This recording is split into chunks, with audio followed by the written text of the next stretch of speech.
Welcome to the channel, ladies and gentlemen. Today I'm going to show you how you can send Google file drives from Google file drives.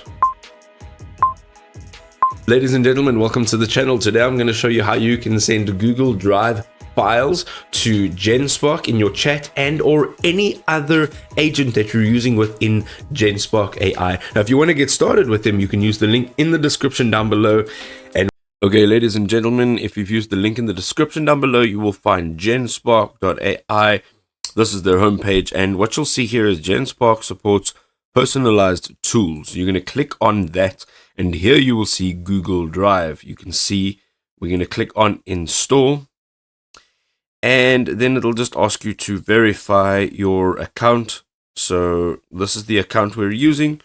Just go ahead and click on continue, and again continue. You'll end up back over here. You will see now that this icon has our Google Drive icon in there. You may need to refresh the page, and once you've done so, make sure that it is ticked.